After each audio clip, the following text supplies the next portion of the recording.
अस्सलाम वालेकुम dear students, first year mathematics के साथ मैं हूं आपका इंस्ट्रक्टर अब्दुल मन्नान।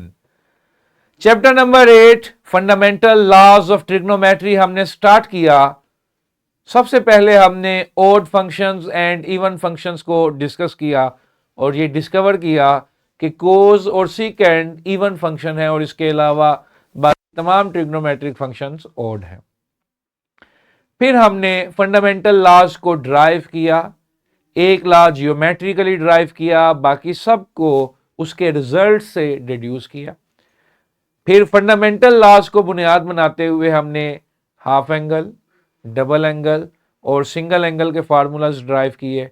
फिर फंडामेंटल लॉज को बुनियाद बनाते हुए हमने सम से प्रोडक्ट या डिफरेंस से प्रोडक्ट और प्रोडक्ट से सम या डिफरेंस के फार्मूलाज ड्राइव किए। आसान चैप्टर है, ट्रिग्नोमेट्रिक पोर्शन हमेशा से ही आसान रहा है। हर चैप्टर की तरह आज इस चैप्टर में भी जो एसएलओ हम डिस्कस करने जा रहे हैं वो रियल लाइफ एप्लीकेशंस का है। लेकिन याद रहिए कि इस चैप्टर में SLO number 1 which was about even and odd function, उसे भी हमने अपनी कन्वीनियंस के लिए स्टूडेंट ज्यादा अच्छे से अंडरस्टैंड कर सकें दो हिस्सों में ब्रेक किया है, जिसमें एक हिस्सा आपने चैप्टर नंबर 8 में पढ़ा और एक हिस्सा आप चैप्टर नंबर 9 में देखा। इसी तरह जो रियल लाइफ एप्लीकेशन का एसएलओ मैं आपके साथ डिस्कस करने जा रहा हूं, which is apply concepts of trigonometric identities to solve different real world problems. Trigonometric identities को हमने यूज करना है और ट्रिग्नोमेट्रिक आइडेंटिटीज को यूज करते हुए हमने various real world problems solve करनी है। Got it student? Real world application के एसएलओ का अगला हिस्सा चैप्टर नंबर 9 में आएगा। ये एक एसएलओ को ब्रेक किया गया है, ठीक है? Got it? अच्छा, अब ट्रिग्नोमेट्रिक आइडेंटिटीज, इसमें आपने क्या देखी? Half angle, double angle, triple angle, ये आइडेंटिटीज थी ना। For any value of theta they hold true. हमारी एप्लीकेशंस भी जो है वो इसी तरह से डिजाइंड है, जिनमें ये हाफ एंगल, डबल एंगल या फंडामेंटल लॉज के फार्मूलाज हम यूज करेंगे और बाज जगहों पे अपने फाइनल सॉल्यूशन तक पहुंचने के लिए ट्रिग्नोमेट्रिक इक्वेशंस भी सॉल्व करेंगे। पुराने कुरिकुलम में बकायदा एक चैप्टर होता था ट्रिग्नोमेट्रिक इक्वेशंस का, लेकिन क्योंकि ये एप्लीकेशन बेस्ड कुरिकुलम है 2022-23 का, तो इसमें उन एप्लीकेशंस में ही वो कंसेप्ट आ जाएगा जो हम आज देखेंगे। Got it? चलें जी, without wasting any further time topic की तरफ चलते हैं। सेक्शन 8.5 के क्यूआर कोड में आपको ये सब कुछ अवेलेबल है।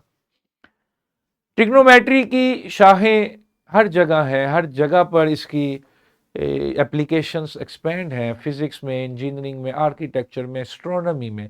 कोई ऐसा शोबा जहां पर लाइंस इन्वॉल्व हैं, एंगल्स इन्वॉल्व हैं, वहां पे ऑटोमेटिकली ट्रिग्नोमेट्रिक फंक्शंस इन्वॉल्व हो जाते हैं। ठीक है जी? तो without wasting any further time let us move to the question. हमारा फर्स्ट क्वेश्चन आपकी स्क्रीन पे है। क्वेश्चन है, a satellite dish is aligned in such a way that the angle of elevation to the satellite is theta. Later, when the satellite position changes, the angle of elevation doubles and the signal strength measured on ground drops by half. ठीक है जी? If the initial signal strength is proportional to cos theta, what is the original angle theta? Clear है?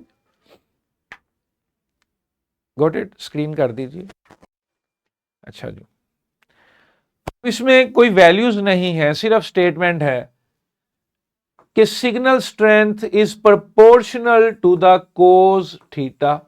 तो मैंने अपने से ही एक equation formulate कर ली, which is S is equal to K theta, signifying S signifies the signal strength and K is the proportionality constant है। एक सिचुएशन बन गई जी कि एंगल ऑफ एलिवेशन था थीटा और सिग्नल स्ट्रेंथ थी S1।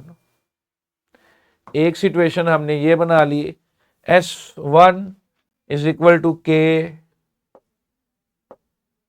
कोस थीटा, दूसरी सिचुएशन है कि when the angle of elevation is doubled, यानी कि थीटा से 2 थीटा हो गया, the signal strength drops by half, यानी कि S1/2 हो गया।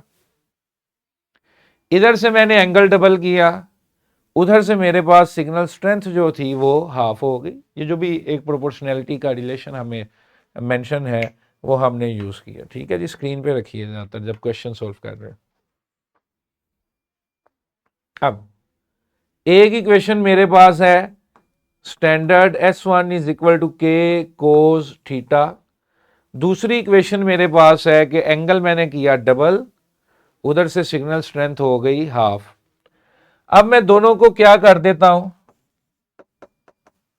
इक्वेशन नंबर 2 और इक्वेशन नंबर 1 को डिवाइड कर देता हूं। के कोस थीटा, के कोस 2 थीटा, S1 से S1 कैंसल, इधर आ गया 2, इधर के से के कैंसल, आ गया कोस theta divided by cos 2 theta. ये मेरे पास एक इक्वेशन बन गई जिसको अब हम थोड़ा सा सिंप्लीफाई करेंगे अपने सोल्यूशन तक पहुंचने के लिए। ये जो चीज है ये हमें स्टेटमेंट से बता दी गई थी कि signal strength is proportional to k, let's say k cos theta. ठीक है जी। फिर जब एंगल डबल कर देते हो सिग्नल स्ट्रेंथ हाफ हो जाती है, तो इधर से मैंने थीटा किया 2 थीटा, इधर से स्ट्रेंथ हो गई हाफ, S1/2 हो गई या S/2 हो गई। सिंपल आप कह दें कि second signal strength is half the first one.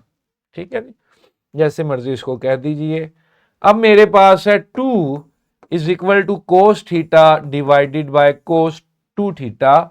इसे मैंने सोल्व करना है और सोल्व करने के बाद इसमें से मैंने थीटा फाइंड करना है। इसे मैं ऐसे लिख देता हूं, 2 cos 2 theta is equal to cos theta. Got it. Cos 2 theta का ये फॉर्मूला हमने देखा था, 2 कोस स्क्वायर थीटा -1। रिमेंबर, जब आप कोस 2 थीटा डेवलप कर रहे थे आपके पास ये सिचुएशन आई थी, यहां पर आपने साइन स्क्वायर की जगह 1 - कोस स्क्वायर थीटा यूज किया था। ये आ गया जी 4 cos square theta -2 is equal to cos theta. 4 cos square theta minus cos theta -2 is equal to 0।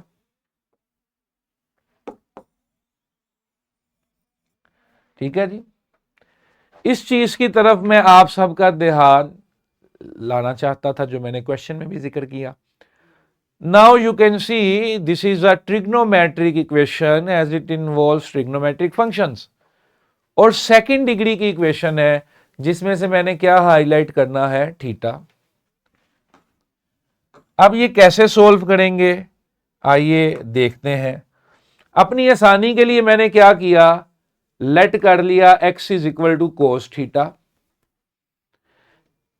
x is equal to cos theta let किया तो ये बन गया 4x square minus x minus 2 is equal to 0। क्या ये factorise होता है? नहीं होता। होता है तो कर लीजिए, नहीं तो इसमें आप टाइम वेस्ट ना करें, क्वाड्रेटिक फॉर्मूला अप्लाई कर दें।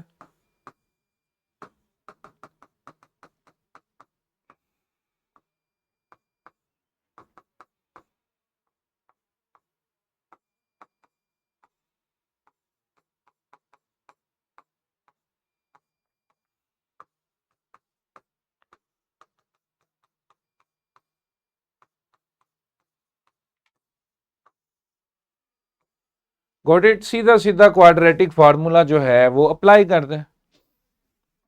ठीक है जी। कैलकुलेटर्स तमाम स्टूडेंट्स अपने निकाल लीजिए।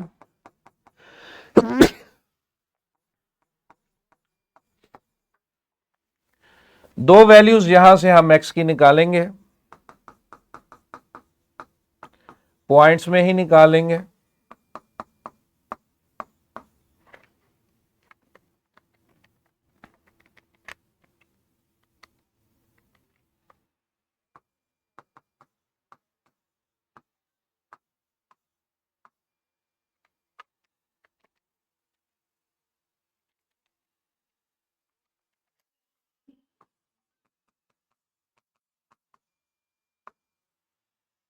x was equal to cos theta 0.8430, तो cos इनवर्स 0.8430, और यहां से जो मेरे पास थीटा आएगा वो थीटा आएगा जी shift cos inverse 0.8430, it is almost 32.5। Negative वाले से भी आप निकाल सकते हैं, नेगेटिव से नेगेटिव थीटा आएगा, ठीक है जी। उसके लिए भी आपने यही करना है कि theta is equal to cos inverse of -0.593, ठीक है जी। ये आपने खुद करना है, ये आगे पोर्शन आप खुद कीजिएगा। गॉट इट, ठीक है जी। तो सिंपल सिर्फ स्टेटमेंट को एनालाइज किया, उसके अकॉर्डिंगली अपना फॉर्मूला मॉडल किया और उस फॉर्मूले को हमने सिंपली सोल्व कर लिया। हमारे पास एक ट्रिग्नोमेट्रिक इक्वेशन बनी, वहां से हमने थीटा फाइंड कर लिया। Next question. नेक्स्ट क्वेश्चन में आप सबसे पहले एक करेक्शन कीजिएगा कि ये जो है नॉट प्रूवेबल है। नए एडिशन में हम इसे करेक्ट कर चुके हैं, नया एडिशन जब आएगा उसमें ये चीज नहीं होगी। ये एक्सप्रेशन जो है इसमें से प्रूव नहीं होता। बाय ऑल मीन्स आप कोई भी अप्रोच लगा लीजिए। तो हम इसको देखते हैं कि फिर ये किसके इक्वल प्रूव होता है। ये हमें दो सिग्नल्स गिवन है, उन सिग्नल्स का अप्रोक्सीमेट एम्पलीट्यूड ये है। दो सिग्नल्स को ऐड कर दिया तो ये एक हमारे पास फॉर्मूला आ गया। हमारे पास है y is equal to 1/2 sine 5 pi T plus 1/3 sine 10 pi t. हम इसे देखते हैं ये कितना सिंप्लीफाई हो सकता है, क्या शक्ल इसकी निकल सकती है, वो शक्ल हम निकालते हैं। 1/2 sine 5 pi T plus 1/3 sine 10 pi T को लिखेंगे 2 sine 5 pi T cos 5 pi T. अब by virtue of the formula sine 2 alpha is equal to 2 sine alpha cos alpha. Double angle identity लगाई, वहां से हमने ये फॉर्मूला मेंशन कर दिया।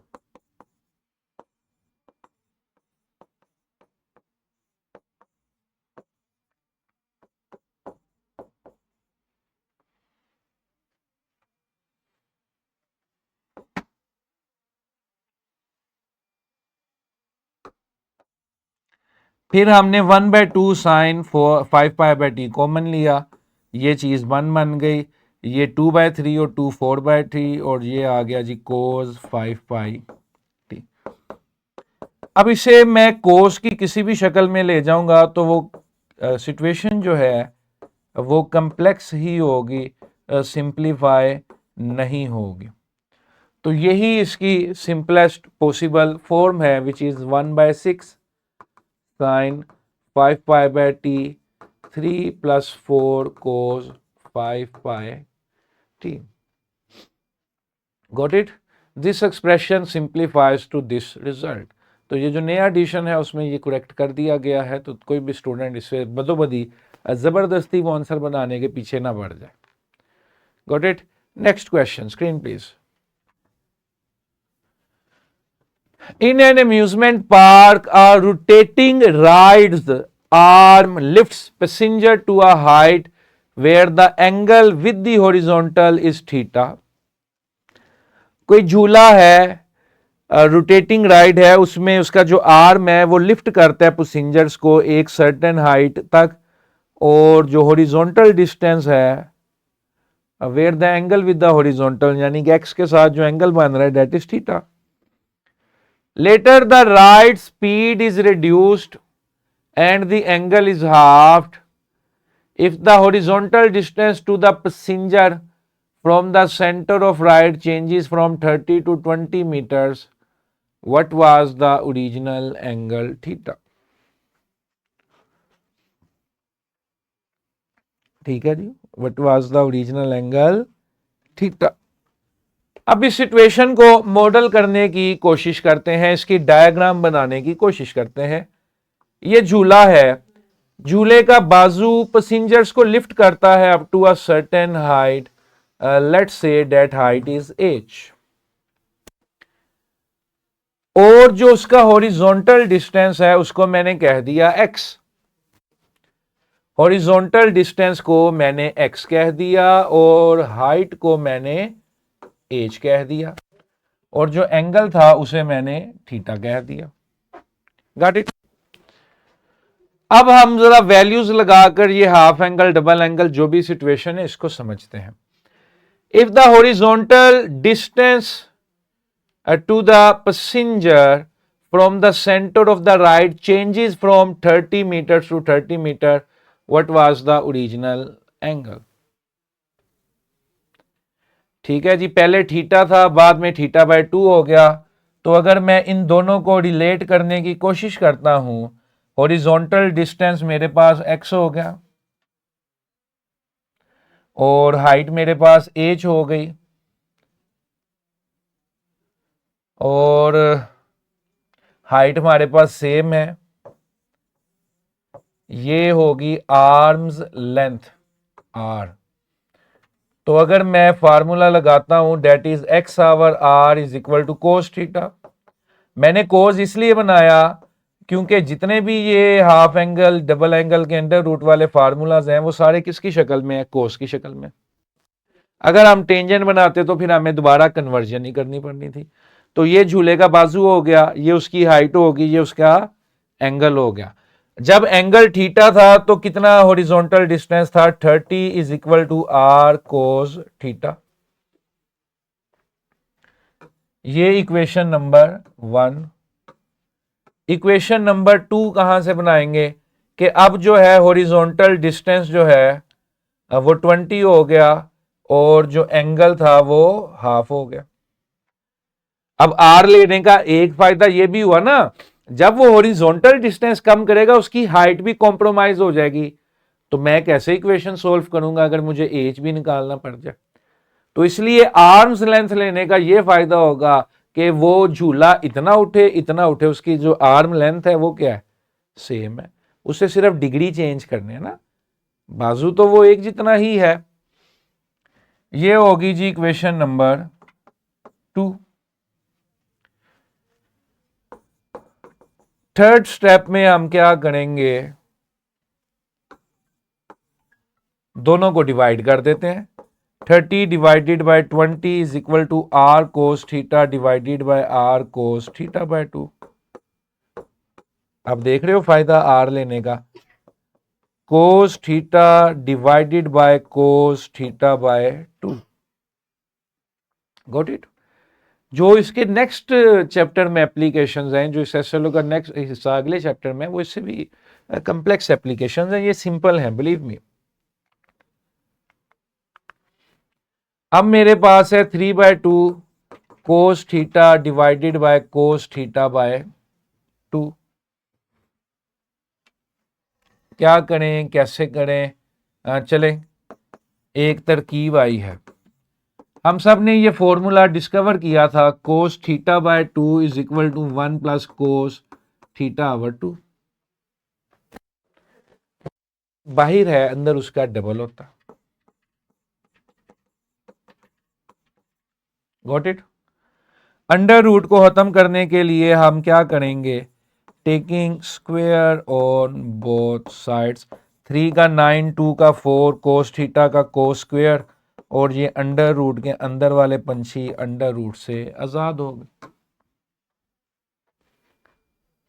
मेरे पास आ गया 9/8 into 1 plus cos theta is equal to cos square theta.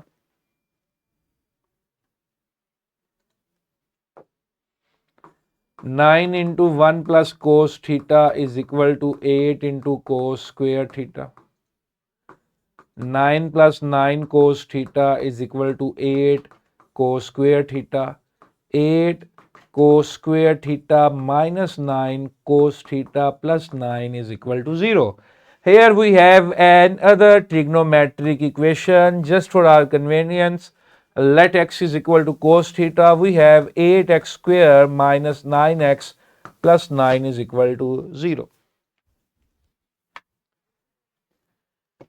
अब स्टूडेंट्स ये इक्वेशन क्या ये फैक्टराइजेबल है? 8 इंटू 9 72. Do we have a combination?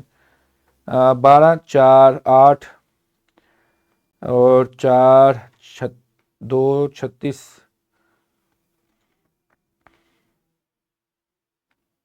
4 18. तो इतना क्या सोचना, क्वाड्रेटिक फार्मूला लगा लो. फैक्टराइज नहीं होती तो इतना क्या सोचना, क्या टाइम लगाना. टाइम सेव करें, क्वाड्रेटिक फार्मूला लगाएं, ऐश करें.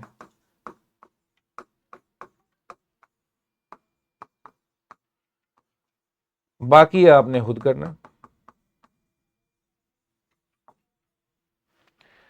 ट्रिग्नोमेट्रिक इक्वेशंस क्योंकि बकायदा हम डिटेल में नहीं डिस्कस कर रहे, लेकिन एप्लीकेशंस में ये अपेयर हो रही हैं, तो एक चीज आप सब याद रख लें. अगर आप कभी कोस थीटा सोल्व करते हैं और उसके मुकाबले में 1 से बड़ी चीज आ गई है,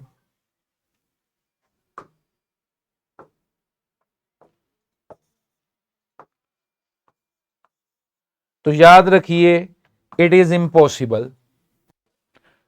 कोस theta is equal to greater than 1 नहीं हो सकता. 1 से बड़ी चीज नहीं कोई कोस थीटा के सामने या साइन थीटा के सामने खड़ी हो सकती.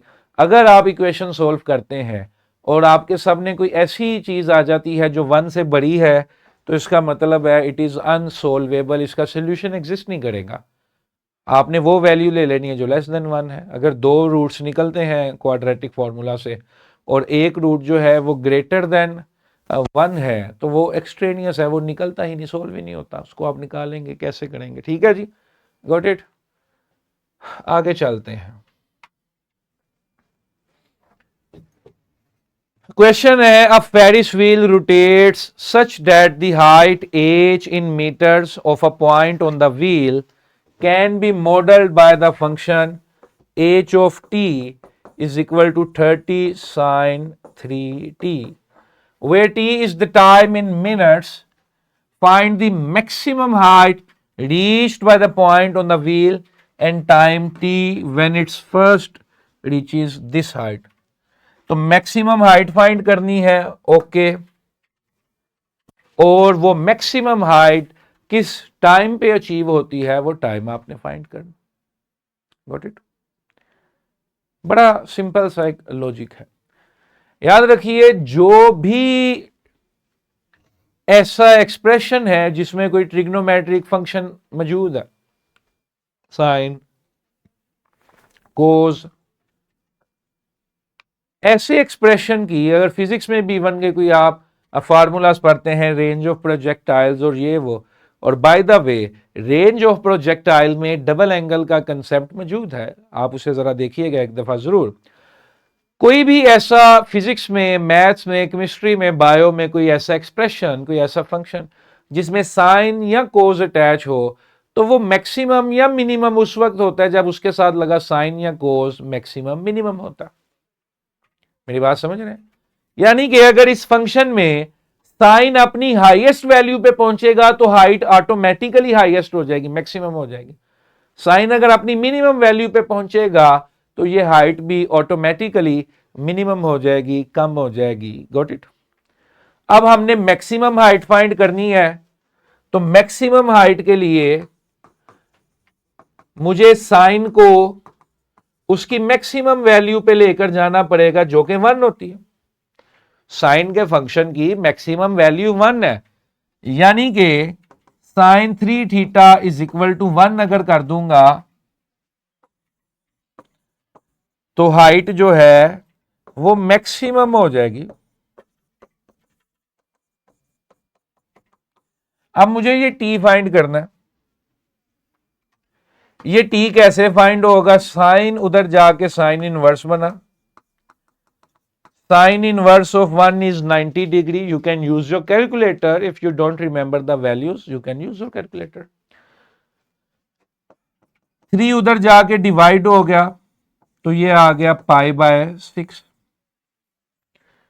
अब अगर टाइम हो जाए π/6 मिनट्स और under what the scale is, आप इसमें ना बॉदर करें कि स्केल क्या है, ये क्या है। अगर टाइम π/6 मिनट्स हो जाता है, अब आप सोच रहे होंगे सर ये तो रेडियन है या कोई डिग्री मेजरमेंट है, आप इसको मिनट कह रहे हैं। तो what ever the is it is, वो जिस तरह से मॉडल है आपने उसको उस तरह से परसीव करना है, ठीक है। तो इसमें टाइम आ गया हमारे पास π/6, π/6 इसके अंदर रखेंगे तो आपके पास मैक्सिमम हाइट आ जाएगी विच इज 30। Got it. तो कोई भी ट्रिग्नोमेट्रिक फंक्शन मैक्सिमम तो उसके साथ जुड़ा हुआ वेरिएबल, जैसे जिस तरह इधर हाइट थी वो मैक्सिमम, अगर वो जीरो तो ये हाइट भी जीरो। गॉट इट स्टूडेंट, ठीक है जी। लास्ट क्वेश्चन की तरफ चलते हैं। Two waves interfered such that their displacements are given by y1 is equal to sine 4 theta and y2 is equal to sine 6 theta. Again, that involves trigonometric formulas, लेकिन ये physics का, engineering का, signal system का question है, जहां पर signals जो हैं वो साइनोसाइडल वेव्स की शक्ल में रिप्रेजेंट किए जा रहे हैं as a function of angle theta और देयर फेज। अब मुझे कहता है जी फाइंड द रिजल्टिंग डिस्प्लेसमेंट। तो रिजल्टिंग डिस्प्लेसमेंट के लिए मैंने दोनों को ऐड कर दिया, यानी कि साइन 4 थीटा प्लस साइन 6 थीटा। It is a good practice to write the greater angle first. Let us simplify it. Sine में साइन ऐड हो तो आता है 2 sine first angle. First angle कैसे निकलता था, दोनों को ऐड करें, 2 पे डिवाइड करें। कोस सेकंड एंगल, यानी कि दोनों को माइनस करें और 2 पे डिवाइड करें। ये आ गया 2 साइन 5 थीटा कोस थीटा। तो जो रिजल्टिंग सिग्नल है वो अगर आप देखेंगे तो it is a function of sine and cos. Got it, which indicates there are two sinusoidal signals behind this। ठीक है जी। उम्मीद है आज की एप्लीकेशंस आप सबको समझ आई होंगी। ये एप्लीकेशंस डिवाइडेड थी और इसमें हमने सिर्फ आइडेंटिटीज को डील किया, हाफ एंगल, डबल एंगल्स, इन फॉर्मूलाज को यूज किया, और किसी किसी जगह पर हमारे सामने ट्रिग्नोमेट्रिक इक्वेशंस आई जिनको हमने बड़े आसानी से सोल्व किया। ठीक है जी, that is it for today. कल मुलाकात होगी रिव्यू एक्सरसाइज के साथ। इसी के साथ इजाजत दीजिए, बहुत शुक्रिया।